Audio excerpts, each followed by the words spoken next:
must be our goal and our guide. And all that we strive for as a human family, dignity and hope, progress and prosperity, depends on peace. But peace depends on us.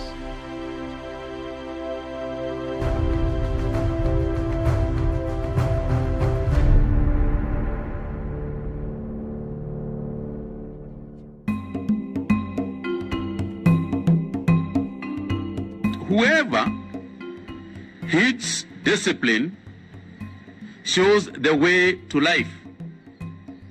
But whoever ignores correction leads others astray. That is in the Bible, Proverbs 10-17.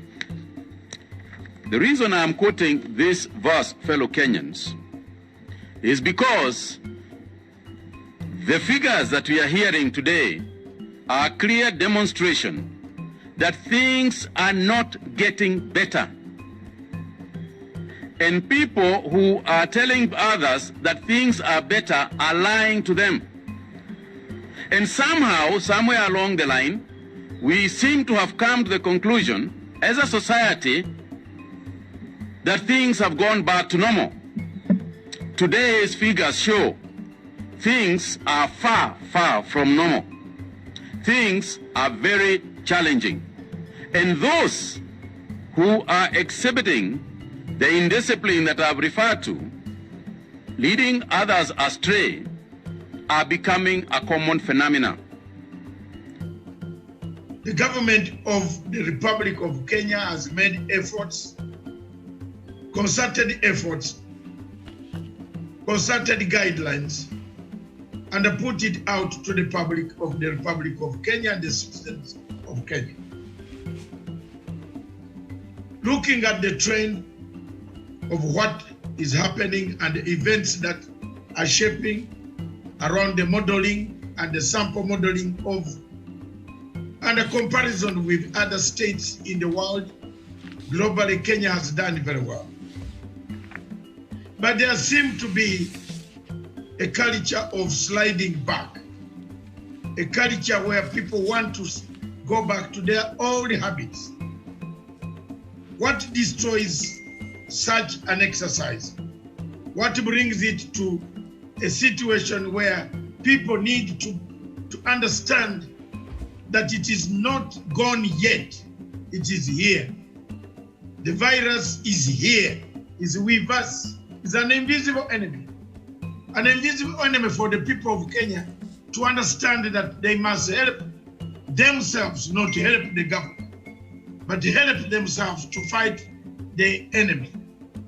If we don't unite to fight the enemy, if we slide back to our habits, our behaviors, our eating pattern, our socializing pattern, our praying pattern, our stigma, fear,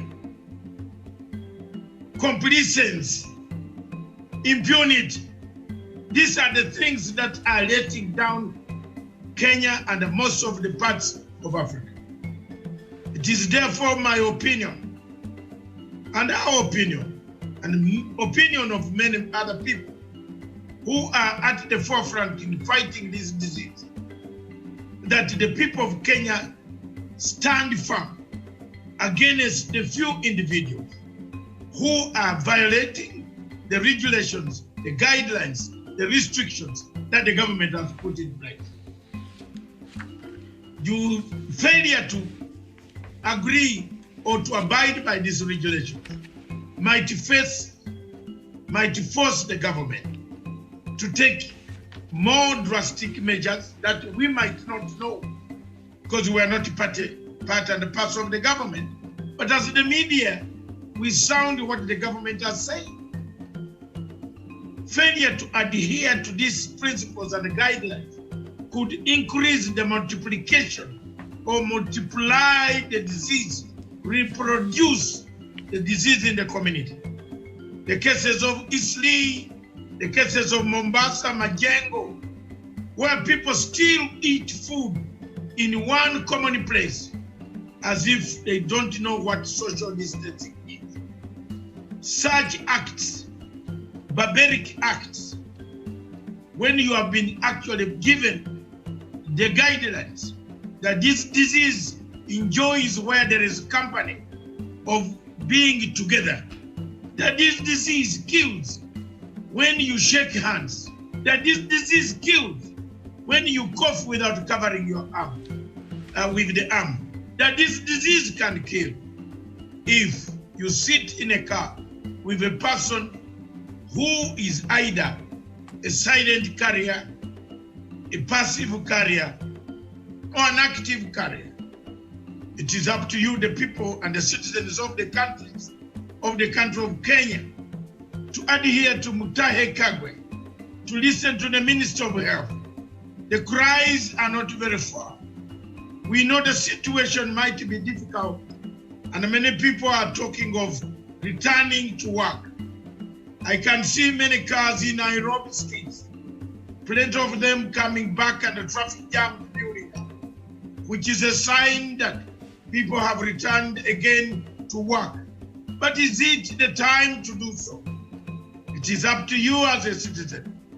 The legacy trend, therefore, myself and other people want to call upon you to desist, to deny these few people who break the curfew, who drink in estates, who break the restrictions, who ferry people, who sleep locked up in a house of about 50 people, who eat badly, who fail to wash hands, that there is no room for complacency, because virus COVID-19 does not choose whom to attack, does not tell you how to attack.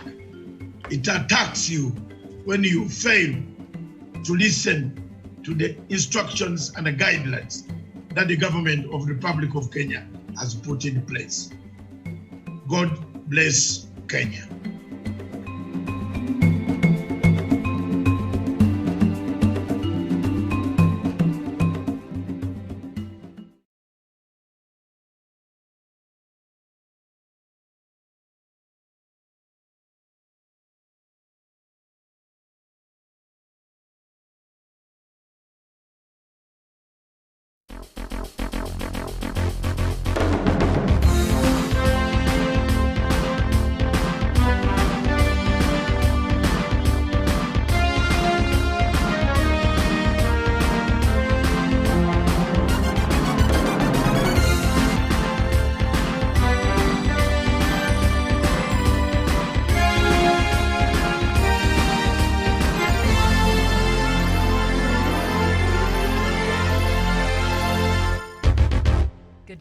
To you, and thank you so much for joining us. It is another edition of Good Morning Africa. My name is Miriam Mugutu. The station is Punchline Africa TV, and we're coming to you all the way from Kenya's capital here in Nairobi. A bright and a sunny morning here. The weather is fantastic, and with me on this show this morning is Daniel Wesonga. Daniel, a very good morning to you. Good morning, Miriam, and our dear viewers across the country and the continent at large. All right, so what we're going to do now is just go through the news-making headlines in the newspapers this morning. Politics has refused to go away, even as much as we're in the middle of a crisis, COVID-19, even as the numbers there in Kenya continues to go up. So before you get into the politics or the headlines of the daily newspapers this morning, it's all political there. Let's look at perhaps the figures in Kenya and other East African countries, and then you might give me your thoughts after that. And we start with Kenya, where the numbers right now stands at 2,216. 74 people have died. Recoveries right now stands at 553. Uganda, the cases have gone to 507. Recoveries is 82. Tanzania still remains the same. They've not given us the latest update. And Zimbabwe also, the numbers have gone up to 122. The death toll is 4. Recoveries is 29. South Sudan, the cases there are also have gone very much up, and the confirmed cases right now is 1,317. 14 people have died, 6 have recovered, and in Sudan, Cases there also are very high at 5,499 confirmed cases. 314 people have died. Recoveries is 1,711. And of course, Madagascar right now is at 908. The death toll is 6. Recoveries is 195. Somalia, 2,146. The death toll is 76 and recoveries is 406. And Rwanda, the cases also have gone a bit high there, 397. 2 people have died, 271 others have recovered. And of course, South Africa, the leading country here in the continent, right now the figures there stands at 37,525, the number of people infected. The death toll even has gone much higher there at 792, and recoveries is 19,682. And Egypt leads with the death toll at 1,088, and the confirmed cases in that country is 28,615. And so we look at the total cases in Africa, which is at 162,695. So Wesonga, as I was going through that list, sometimes I have to stop myself and think it's not just figures we are counting. These are people that have died. Yes. These are people who lives is at risk. And Kenya right now, the confirmed cases is 2,216. Your thoughts? Yeah, I think people need to realize that the numbers are really growing. And of course, this is not mass testing. A lot of people are not being tested. It's around, perhaps if you look at the statistics, it's around 80-something thousand people that have been tested. So people have to realize that this thing is no joke. And they need to follow the measures that have been put out there by the Ministry of Health to ensure that we contain the pandemic as soon as possible. You understand that, Miriam, most people are calling for the opening up of the economy. But going as per the figures, it really shows that as a country, we are not ready yet to open up the economy because the risk of the spread of the virus is quite at our doorstep. So the moment the economy opens up, people start going to their normal duties, schools opening up, then it's going to be a tragedy. And I was just reading some article yesterday where someone was suggesting that perhaps if people are so much into the idea that the government should open up the economy, then they have to transfer the responsibility from the government to individual responsibility. In that, in an occasion that you test positive for COVID-19, then you're gonna stand for your own bills in terms of treatment and everything. So I think that one will make people to be a bit careful about how they indulge and how they carry out their daily activities. And also, maybe just to add on that, Miriam, I don't know if you've been able to have a glimpse of photos and videos of people partying at Ngong Hills.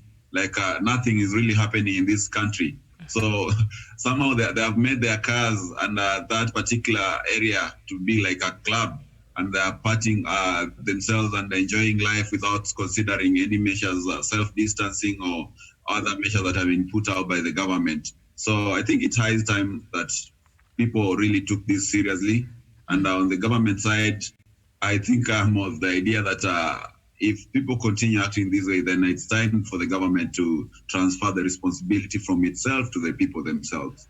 All right. And so what I'm hearing you to say is we should go back to how things were, like people could foot their own bills, but also that the government found to be impeding the war or against, COVID-19, because a lot of people refused to go for testing. And so by the government deciding to shoulder that burden, it wanted to encourage more Kenyans to come out, especially during this time of mass testing. So if we should go back to people, footing their own bills, which a lot of Kenyans right now have been affected, cannot really. What would that mean for the country? Are we going to revert all the gains that we've made on the fight against COVID-19 in the country? Okay, Miriam, I think, Kenyans are just hard-headed individuals. And, even after being encouraged to come out in large numbers for mass testings, not many are coming out to be tested. And when you go to social media space, you'll find them discrediting the government. And some have even gone to the extent of saying that this thing is not really just maybe money minting project for the government from the global financiers. So really, as a people, we are not serious, and we are treating this disease normally. And as what Mutahi Kagwe said, that if we treat it normally, then it's going to treat us abnormally. Remember, Kenya hasn't reached the pinnacle in terms of that curve infections, in the yes. numbers that we are recording. Yes. So should we act with negligence and carelessness as we are doing right now, and just not following simple instructions, then perhaps now we should brace ourselves for difficult times ahead, the days to come. All right. So, well, some discoveries here that was made by Kemri. Now it appears that is on page 8 of the Daily Nation. It says we are dealing with 9 strains of new coronavirus. Kemri researchers say, and the story continues to say, Kenya has at least 9 strains of the novel coronavirus. A discovery that will go a long way in helping combat the pandemic. The Kenya Medical Research Institute has said, however, the strain of the severe acute respiratory syndrome coronavirus 2, that is SARS-CoV-2, that is causing infections in the country, is not different from others circulating elsewhere in the world. Now that this strain that causes COVID-19, a team of scientists from the Cambridge Center of Virus Research and Center for Geographic Medicine Research Coast, in collaboration with the National Public Health Laboratory and county teams, show that early SARS-CoV-2 cases came into the country from Europe and Asia. So they're saying that a lot of the cases we are seeing here today they match those ones that Europe is dealing with, and also Asia. Are you shocked by this? Because these are the places Kenyans tend to visit a lot. Yes, Miriam. Let me first of all start by commending Kemri Research Institute for working around the clock. You remember, since we recorded the first case, Kemri has been on the forefront, and it has been really, really working hard, of course, in collaboration with the Kenyan government, to ensure that the fight against COVID-19 is maintained at a very, very high wavelength. So that's a good job on their end, and perhaps that one now will. We believe that might offer a breakthrough in really finding ways dealing with this virus. You know, once it is broken into such basic categories, then perhaps even the near dream of maybe having a vaccine come really closer. So that's a good job for our research institute.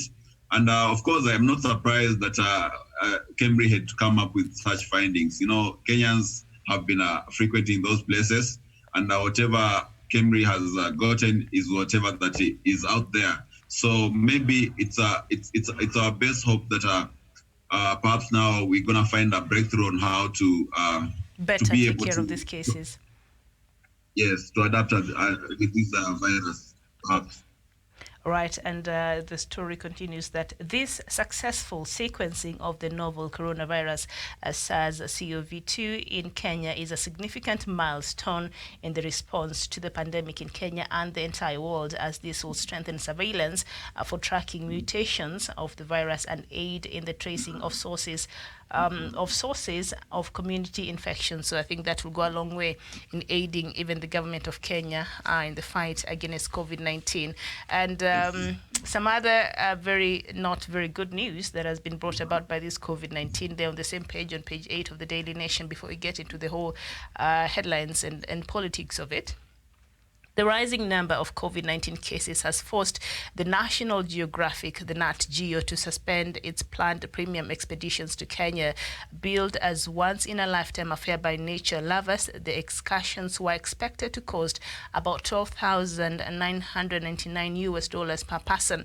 The 11 tours, which were scheduled to begin on April 1st, 2020 and end on January 10th, 2022, would have seen 49 passengers flown in a chartered private jet to visit some of Kenya's most exotic spots for 8 days, paying anything from $6,495,000 to $12,999,000, excluding internal flights and all that. So we see here, first of all, that when you watch the Nat Geo, I'm a huge fan of it, and I see a lot of programs there they've shot in Kenya in our national parks and all that, and this has really acted as a means of bringing us more tourists in the country, and Nat Geo has been helpful in that way for the tourism industry in this country. So what will this mean to the Kenya's economy, especially to an already battered tourist economy due to COVID-19?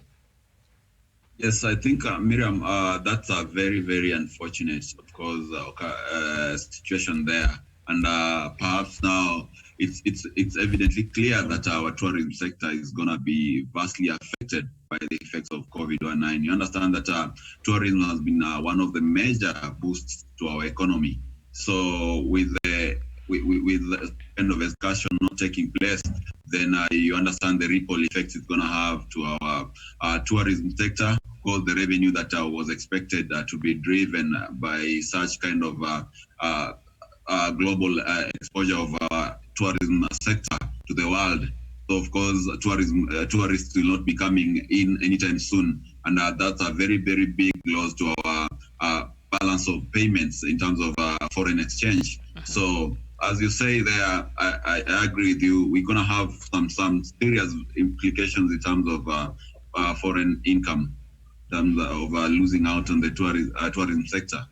Right, and it continues to say that the safaris are especially designed for independent travelers with deep pockets and combine guided excursions, insights into culture and wildlife, and accommodation at top classic facilities.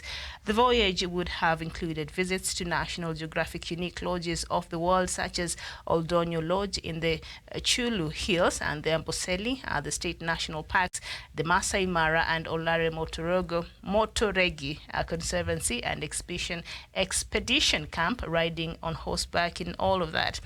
Oh, these are things we should start visiting when this COVID-19 is over. As much as these are things that attract, other international tourists into the country, I think it is about time that we started enjoying our own country. I mean. Yes, and I guess it's high time. I tend to concur with you quite strongly. Yesterday, I saw some posts being posted on social media, which is based in Karen, that I've never seen before. And most of the people, actually, as per the opinion that I was reading, most of the people never knew it existed in Kenya. So I think even after COVID-19, it is high time as Kenyans, we realize that we need to visit our own country. We need to go to places during holidays. For a majority of Kenyans, if you ask them where they want to go for holiday, they'll tell you they want to go to Dubai, they want to go to Madagascar.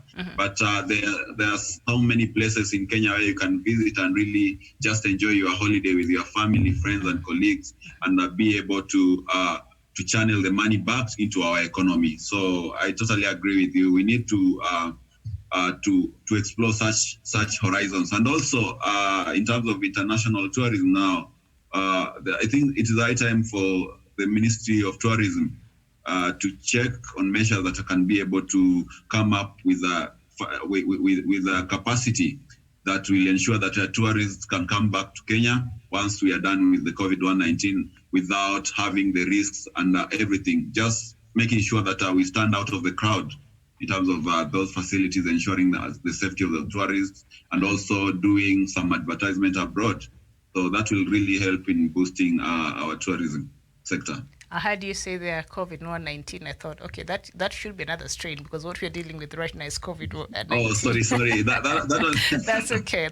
I'm joking. But yeah, it's COVID-19.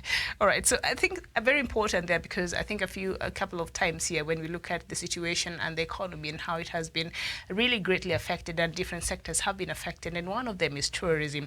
But also when we look at rebranding, because we might have to do that for things to come back to normal, we might have to invest in rebranding.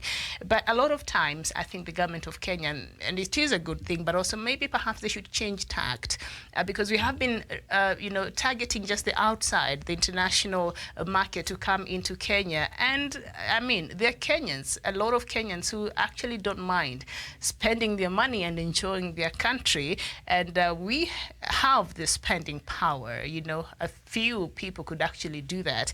But the problem is, sometimes when you visit these hotels, national parks and all that. I saw a couple of years ago they tried to revive so that more Kenyans can start going to the national parks and all that. And so the money, even when you pay for the entrance, if you're a Kenyan, it's much lower. And I think that has gone a long way into encouraging more Kenyans into going to these national parks and just enjoying these natural resources that God has blessed us in this country. But also, I think it should extend to even hotels and other places that these international tourists visit. There should be like a special package, for locals, so that to encourage more Kenyans to go and enjoy their country, to learn more about other people's culture, to enjoy the good foods from different places in this country? Because Kenya is such a beautiful country, and it's very sad. A person was born in Nairobi. It's just Nairobi that they know, and then their village, because they believe, I can't travel from here to Lamu because I cannot afford it, and sometimes because of the high charges. So maybe in the effort of rebranding past COVID-19, should the government perhaps focus more, because it will take a while before we get tourists from outside there, and that is the truth.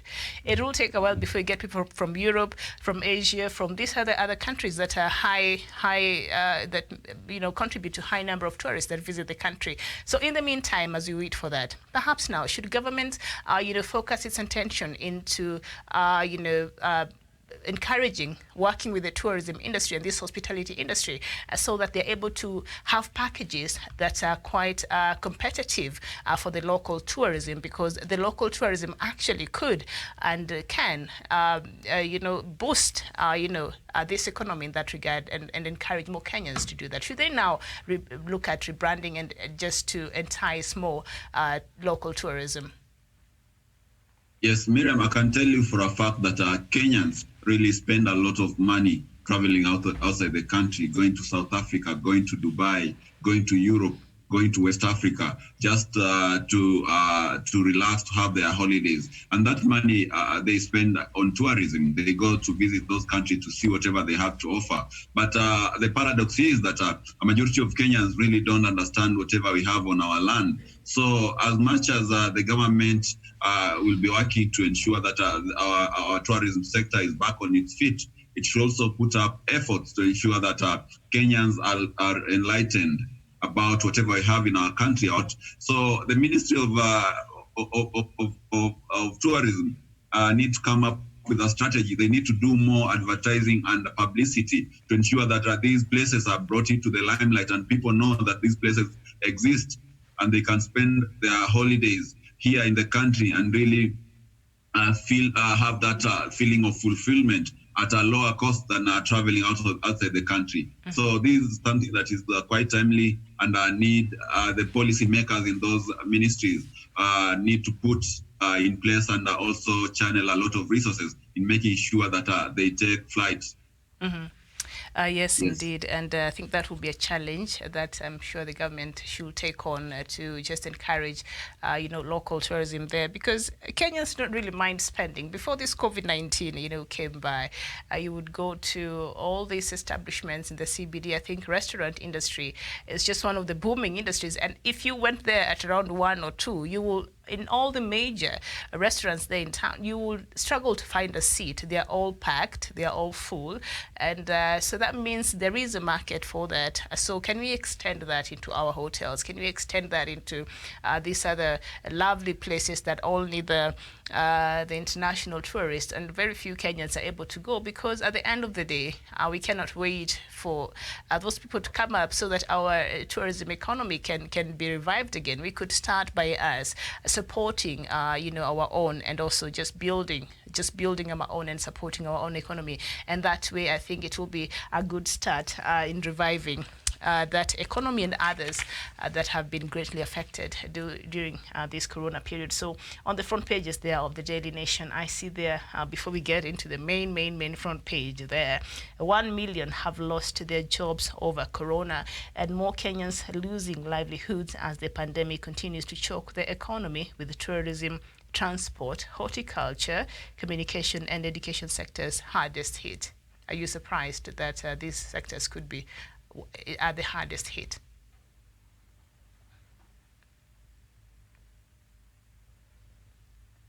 We seem to be having a problem with Wesonga's audio there. Can you hear me?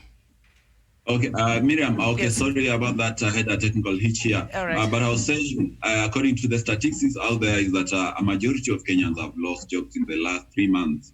And when you look at the structure of employment in Kenya, more than 60% are in informal sector, which has been vastly affected. People are no longer going to construction sites people with small SMEs, those are small market enterprises, are no longer opening their businesses. A lot of grocery stores are closed. A lot of hotels are small. I'm not talking about five-star hotels, but these other normal hotels are closed. So when that ripple effects happens, then that melts. It all boils down to loss of jobs, and that perhaps explains the reason why we are having these large numbers of people who have been rendered unemployed at this moment in time. So it is because a majority of our people depend on the informal sector to bring bread on their table, and this is the most hard-hit sector. Because when you look at majority of industries which are more advanced,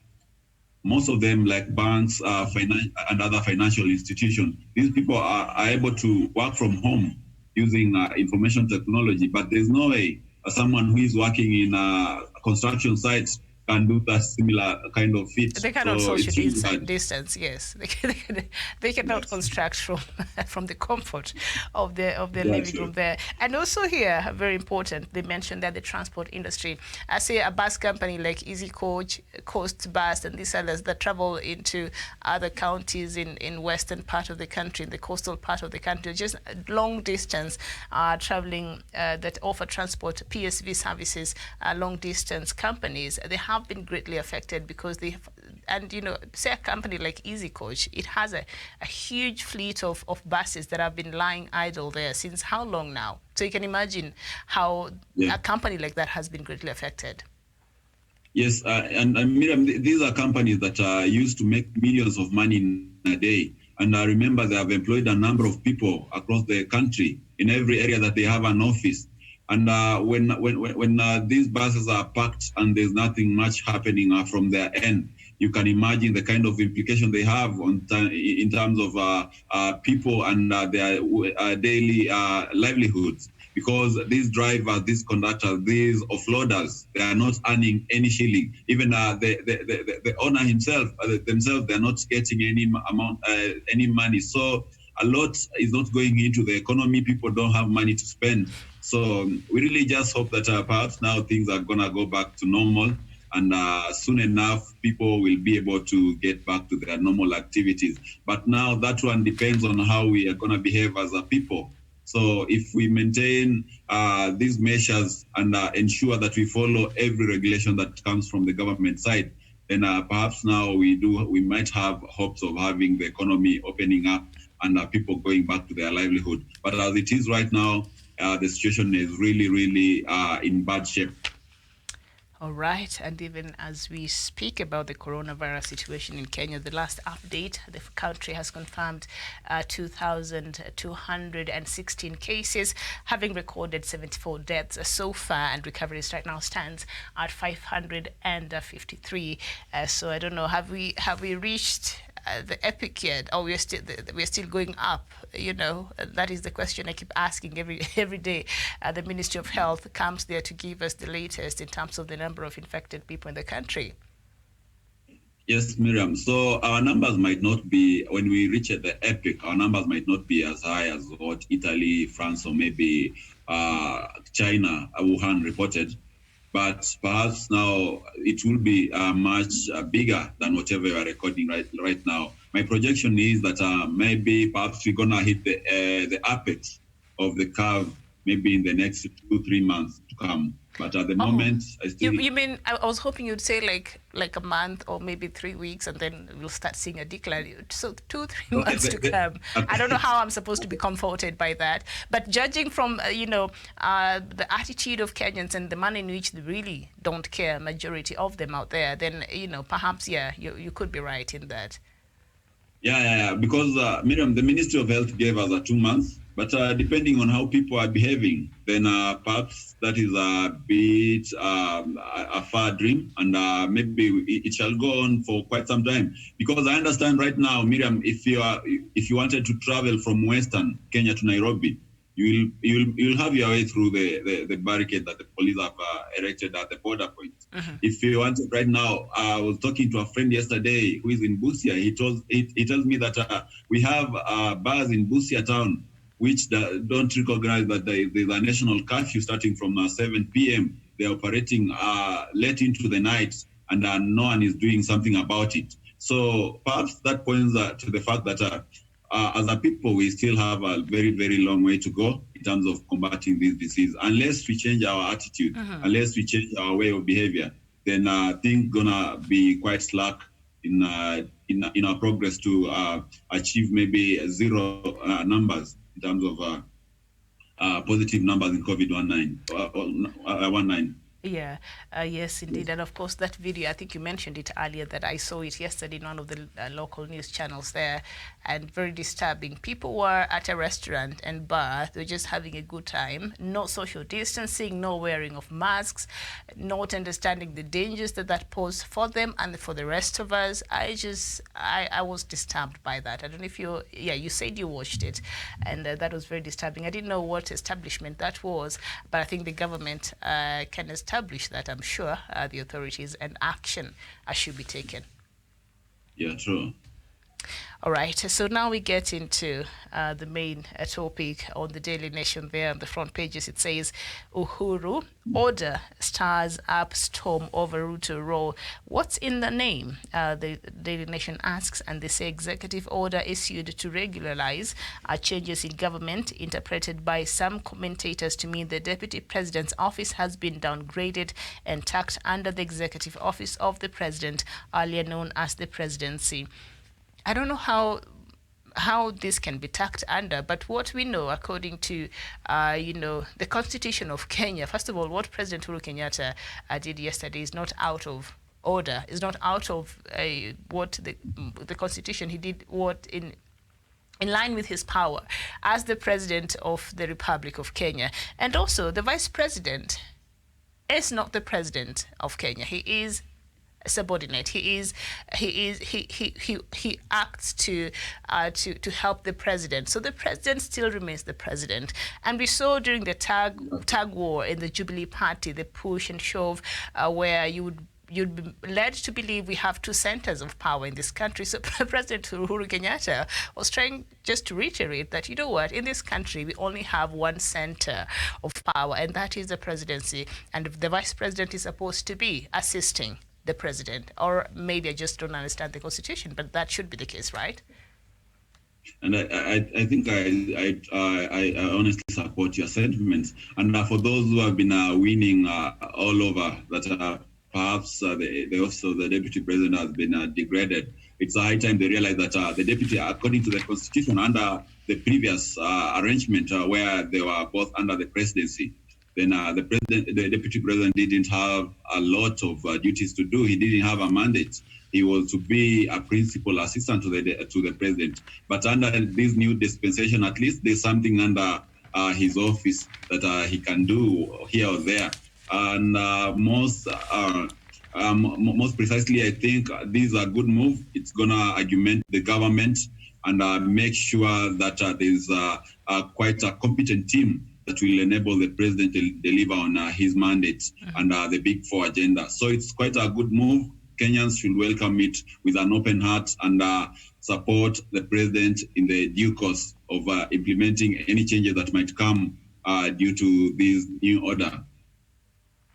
All right, and that story is on page 5 of the Daily Nation, and it says, by making subtle changes within the structure of government, including the name of his office from the presidency to the executive office of the president, President Uhuru Kenyatta has left many confused on the hidden political agenda. Executive Order number 1 of 2020, issued last evening, caused a stir, with some commentators interpreting the changes to mean the deputy president's office had been downgraded and under the executive order office of the president. This innocent-looking nomenclature change has huge legal implications, and the president denotes a singularity of power, a presidency shared power. A lawyer, Donald Kipkorir, tweeted that message, and also it continues to say, but some constitutional lawyers said nothing has changed, explaining the order as a mere regularization of changes in government. Very interesting there, and I think this really will start. Would you see a lot of politicking around this as we look at the political scene right now? Are we expected to see, a lot of politicking around these changes that President Uhuru Kenyatta made yesterday? You know, Miriam, in Kenya, politics is the order of the day. We politic about anything and everything. But I would like to call on Kenyans and especially our leaders not to read politics in this because, you know, in case President Uhuru Kenyatta fails in delivering his mandate, the blame fails squarely on him as the head of state.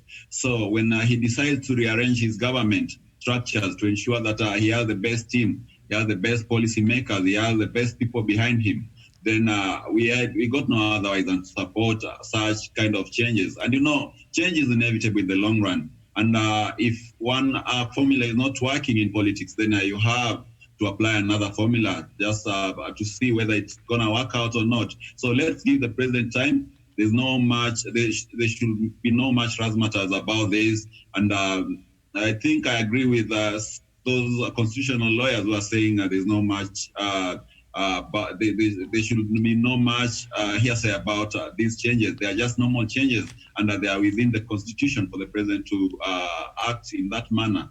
So let's see what comes of it before we can criticize the move. But I'm sure a lot of mixed reactions will come out of this.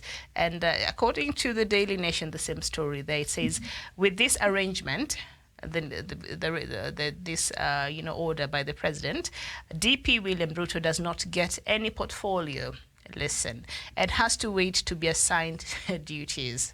And while he did not appoint his own staff, and his accounting officer was the State House controller, Dr. Ruto appears not to have lost anything other than glamour. So, and also now within the office of the president is the Nairobi Metropolitan Services, headed by Major General Mohammed Badi. Now, just before we get to the Nairobi Metropolitan Services. But here they're saying that DP Ruto has just lost the glamour, but now also he cannot, he has to be assigned duties before he goes out to do anything that is of pertains his office. Then the president essentially has to, assign him duties. Was that not what was supposed to be? Was that not what was in the Constitution or is in the Constitution? Yes, Miriam. The beginning was sure you talked about something very, very quintessential. You talked about trying to set up 2 centers of power. And when you read the 48 laws of power, the very, very principle, law number 1 says that you should never outshine your master. Do not. Yes. Don't even try to. Don't even appear to be.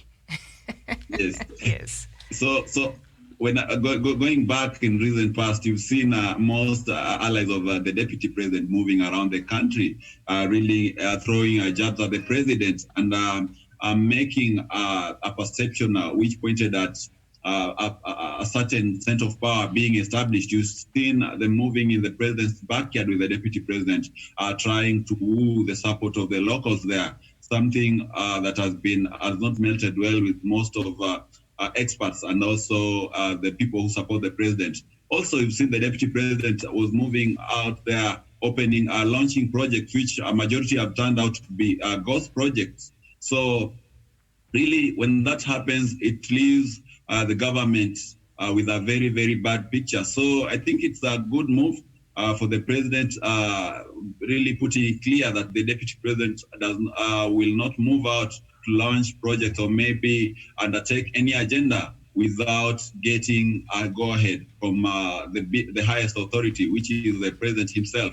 So for them to work in coordination, in one voice, in unison, then a high authority has to be recognized. So that is quite in order, Miriam.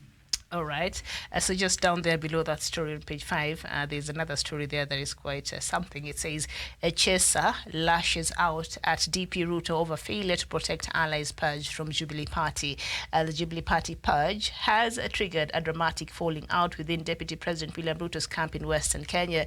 His allies are now questioning his silence in the wake of their removal from various positions.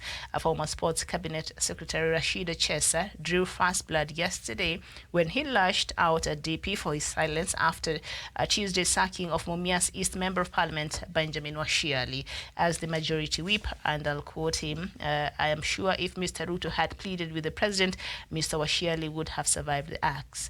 Is Mr. Echesa right on this one? Yeah, I believe so. He's If DP very Ruto right. had pleaded. You know, even in the game of power, they say better. It's better to have a group of sheep being led by a lion than than lions being led by a sheep. And cowardice is not a formula in politics. So I think Echesa is just a disappointed follower and a friend who feels that maybe there is a high degree of betrayal from the deputy president on his allies, because you understand that amid this ongoing vicious purge that has been ongoing on deputy president's allies, the deputy president has maintained pin drop silence and he has not spoken up. But also it tells you, Miriam, that whenever you are grooming a monster, make sure that you are able to sustain its ferociousness, because at one point it might come for you. So that is what Chesa is. He's coming back to bite at his former boss. I don't know how much there is in a Chesa's fight, because as we speak right now, the former CS is facing criminal charges related to an arms procurement scam. Remember the arms scandal? And when you hear him now coming out to speak, do you think he's just playing politics of self-preservation? He has seen now perhaps DP Ruto cannot protect him anymore, so let him try to look like he's against the deputy president, because he's trying to just self-preserve. You know, Miriam, no one wants to be in a sinking ship, and no one, and even in the laws of power, there's a law which says avoid the unlucky. So I think Chesa is playing politics of self-preservation, and he's also much trying to look at his bigger interest, because politics at the end of the day is about who gets what, how, and when. And of course, Chesa now is looking at the future on the other side of the divide, and it looks maybe a bit bleak. And there's nothing much he can expect to get from that side of the political divide. So I think it's a move to destined to go where the grass seems to be greener, where now he's maybe perhaps trying to align himself with the people supporting the president. And sooner or later, you'll see majority of people who have been moving with the deputy president fleeting back to support the head of state and Right Honorable Raila Odinga in their quest to unite Kenyans through the handshake and the BBI. So that is much anticipated, and you can take it to any bank, Miriam, and you'll get interest on it. This is going to happen, and politics is all about interest.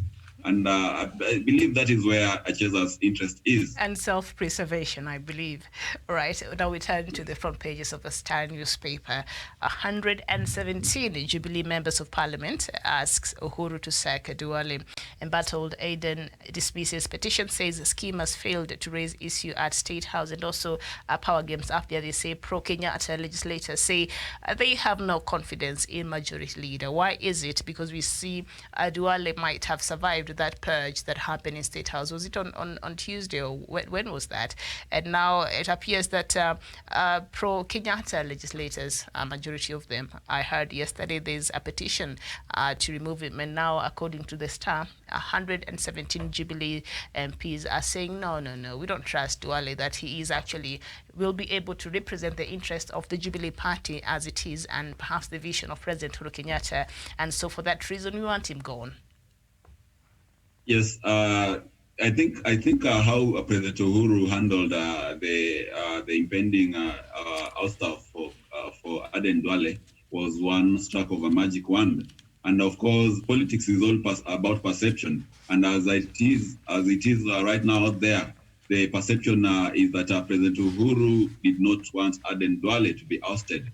But on the other hand, the majority of MPs who are supporting the president, as by this morning when I read the papers, there are around 117 had already signed the petition to oust Duale. So I think it's a very, very tricky game, and ultimately I feel like Duale will be shown the door, and the will of the majority will prevail. So it is akin to. I think the president has already stated his stand. So whatever remains, or whatever happens to Duale will be solely blamed on the 117 MPs who have signed to get him out of office. And I think that is a strategy in power and politics. So the president's hands are clean, but his foot soldiers are the ones who want Aden Duale out. So be it. If it happens, the president doesn't carry the blame. It will be the Jubilee Party legislators who have done it. Yes, but also, I don't know, because during that meeting in State House, when President Uhuru Kenyatta was naming the people that will be retained and the others that will be removed, he did not publicly mention Duale as one of the people that will be retained, but also as one of the people that will be removed. So it was a bit. President Kenyatta did not. So would that go to actually express perhaps the president's attitude towards Duale? Perhaps he also does not have confidence in him as the majority, chief there in Parliament. Miriam, Duale, as far as I'm concerned, and even Dr. Matsanga has always held that opinion. When you look at all people who have been close allies of the deputy president, I think Duale has maintained a high moral standard. He has not defiled the morality compass, and he has always been committed to his duty. But also, when you look deep underneath the surface, he has been a very, very close confidant of the deputy president. And politics is all about loyalty. If you cannot be dancing with me during the day and at night dining with my perceived political nemesis. So I think with Duale, it's a matter of trust. These people who are supporting the president are yet to win his trust. They don't know where he stands, because at some point he has been talking as if he's supporting the deputy president. Mm-hmm. At some point he talks as if he supports nobody. The next minute he is updating his Twitter profile picture with the president. So he has been blowing hot and cold every time. And they say sometimes, whatever Duale is being subjected to, they say sometimes that sometimes you have to hit the chameleon really hard so that it shows its true colors. So I think for Duale, as much as he might feel that maybe he has been spared, I think his fate is on the way coming. And sooner than later, he's going to be thrown out of office. And whatever the president did was perhaps just to show Duale that he never harbored any ill intention against him. And, they say, Miriam, that when you're peeling groundnuts for a blind man, you have to keep whistling so that he doesn't feel that you are eating the groundnut. So that is what the president was doing, but also just making Duale feel perhaps that he's not interested in getting him out of the office. Yeah, but also I think the fact that President Uhuru Kenyatta did not publicly endorse him during that meeting and say, Duale is one of the people that is remaining, he will not be purged. He did not mention him at all, but also he did not say that he's been removed. So, but he's there, right? But also I think that also goes a long way. That speaks volume, if you could look at it. That speaks volume as much as he remained, but maybe, President Kenyatta, because you mentioned he's not come out to insult President Uhuru Kenyatta, as we have seen, or to antagonize him publicly like that. And also his friendship, I think, with the DP plays a huge role here. And DP, you've seen the way he's been seen to antagonize his boss for the longest time. So if you are saying that you are there to represent, the party that I chair in Parliament, and yet you are in the camp of somebody that, is working so hard to antagonize everything that I'm trying to achieve. And as much as you're not coming out to antagonize me in public, but the fact that I cannot bank on your loyalty, and you're very lukewarmish in regards to how because you cannot play both. You cannot have your cake and eat it. I think in politics you have to, as much as you're looking out for your own interests, but you have to choose, I think, in this regard. So if you are busy you're there with a person that I perceive to be not in my good books, your friends there, but also you want to come here and look like you're representing, my interests and all of that. I don't know. It's just, this is the point where the double-edged sword, I think, that cannot cut both ways. All right, we seem to be having a problem there with the reception of Mr. Wesonga, but even as we continue to look there on page 7 of the Star newspaper, 16 allies of Deputy President William Ruto have been axed from their plum positions in National Assembly committees in a continuation of the purge against perceived rebels. Now, the MPs who serve as chairpersons and vice chairpersons of various committees have been served with 7 days' notice of imminent removal. For chairpersons and 12 members, most of them holding vice chair posts, will lose their lucrative positions. The move means a newly installed Majority Chief Whip Emmanuel Wangwe will next Thursday communicate to Speaker Justin Muturi about the changes. President Uhuru Kenyatta has orchestrated a ruthless purge targeting Ruto's allies, whom the president has accused of insulting him and undermining his leadership. And of course, influential Tanga member and Kikuyu member of Parliament Kimani Ichung'wah will lose his position as the chairman of the Budget and Appropriations Committee, and among others.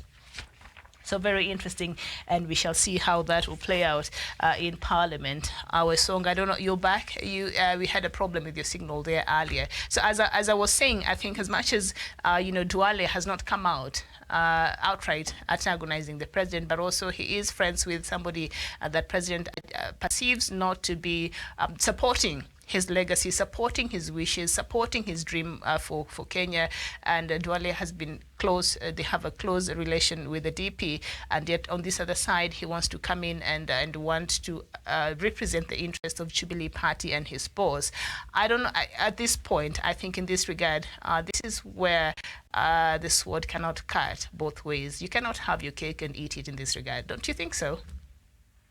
Yes, and I think before I was interrupted by technicalities here, I was stating that Duale has been a good majority leader. That one cannot be disputed. But where his loyalty lies is where the contentious issue also lies. So a lot of people who are supporting the president, and perhaps maybe the president himself silently feels that this man, he's not with him. He could be doing whatever he's doing in the National Assembly, but his heart is somewhere else. And for such particular individual, really having him on board as you plan to deliver your mandate and agenda, then it's quite a precarious situation. And I think whatever the president is doing with his colleagues, this is politics. And of course, nothing cannot be ruled out. So we do have, when you read Niccolo Machiavelli's writings about the prince, he advises that the prince should not get his hands dirty on some actions that are seen not to bring glory to the kingdom. So perhaps that is why President Uhuru Kenyatta has distanced himself from the impeachment of Duale and has left it for his MPs allied to him to do it on his behalf. But the bigger interest, I believe, even me, if you ask me, then Duale is not supposed to be where he is. He needs to be ousted as soon as possible so that we get someone who is much aligned with the president's agenda and someone who will serve the president without having different thoughts or maybe paying allegiance to someone else. So according to me, Duale has been doing his job quite well. But whatever remains is a question of loyalty, and that is the transaction unit of politics. Without loyalty, you can never forge any political alliance with anyone. All right, and a comment here from John Clark. John Clark is one of our, loyal viewers here. Thank you so much for joining us this morning. And you're saying, let me remind you. John Clark is reminding us that the DP did not appoint anybody after elections 2018. He left the appointments be done by president alone, and that the reason the DP cannot interfere, I repeat again, is only jealous people who misread Kenya, and that the DP and his boss are not rolling on the same boat. So maybe that answers the Chesa's question there, John Clark, because the Chesa was saying, the people that were allied to you, you're not standing for them when they're being removed from the seats, when they're being purged. You're not speaking and standing on their behalf. John Clark is telling us, DP Ruto did not participate. we all know that when you come together as a coalition, you're given one side, bring in your people. We saw that with the Grand Coalition. So I believe also this, it happened. But, John Clark is saying, no, the DP did not participate in the appointments. It was a prerogative of the President of the Republic of Kenya. And so that's why he cannot come in and interfere when they're being removed from these positions. How do you respond to that? Or will that be an answer to Mr. Echesa, who is complaining that the DP is not standing up for them? In terms of cabinet appointments and all the government departments, officials, I believe it was a 50-50 basis. The president had his people, the deputy president had his people. And that's why they came together to form a formidable force to win the 2013 elections and later the 2017 elections. But now when it comes to people like Kimani Ichung'wah, people like Moses Kuria who have been moving around insulting the president, I think on their behalf, even if they are working on deputy president's behalf, they ought to take personal responsibility because, Miriam, no one takes you at gunpoint to tell you go and insult the president, go and do this, go and derail his agenda. As a leader, you have to have an independent thinking. You have to be guided by morality. You have to be guided by principle. So if you allow yourself to be used as a puppet, as stooge to go and derail the president, when the whip is cracked, I think you have all yourself to blame. So I think on that one, I agree with Mr. Clark. These legislators who have been de-whipped, they have themselves to blame and not the deputy president. Although it's highly perceived that they're working under the instruction of the deputy president, because we have seen a number of social occasions in functions where the deputy president has attended and these MPs have been there insulting the president. And when the DP takes to the podium, he has not been calling them out and telling them this is wrong, you ought not to fight the head of state on this and this other matter. So to me, the MPs need to take personal responsibility first. But of course, their misfortune starts with the deputy president trying to propagate an agenda which was contrary to what the president wanted, service delivery instead of early premature 2022 politicking. Of course, the beneficiary of that was the deputy president. So he has his portion of blame, but also let the MPs take their portion of blame. All right, very well said there. So we look at the last newspaper before we can conclude the show and come back with the diaspora dispatches. I see a lot of our viewers from Cosmos Ejikwe, from Nigeria, from, I think, Biafra land there. And one of our viewers there, Kat Del Pajok, you're talking about what happened in South Sudan, I think yesterday, over the killing of innocent lives there. We shall look at this on top of the hour, so I hope that you can be patient. We just finished the last newspaper here in Kenya. Then when I come back, we'll delve into the news-making headlines across Africa. So the Standard newspaper, there are the headlines. Nowhere to hide, going up a notch. There is no let-up in the Jubilee Party purge as President Uhuru's men go for what is left of DP Ruto's allies in the National Assembly, including the leader of majority, Aden Duale. Will he survive?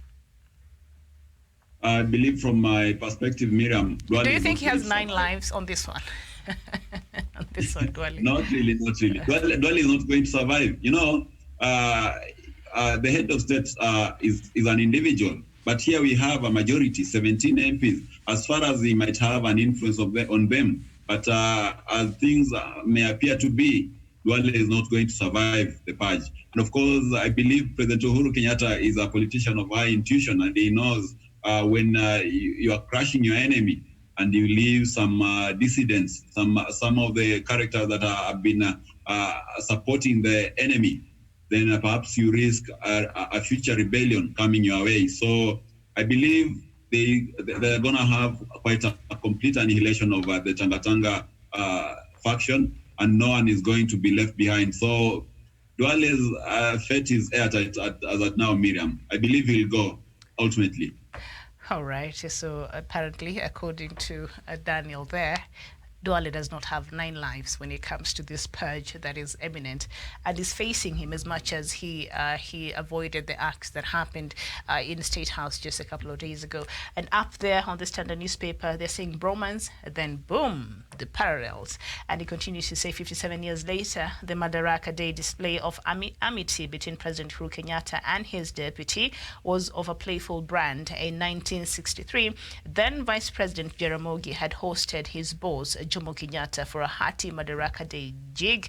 The bohomie of both pairs was, however, short-lived. In Ruto's case, his allies in parliament were biting the dust 24 hours later.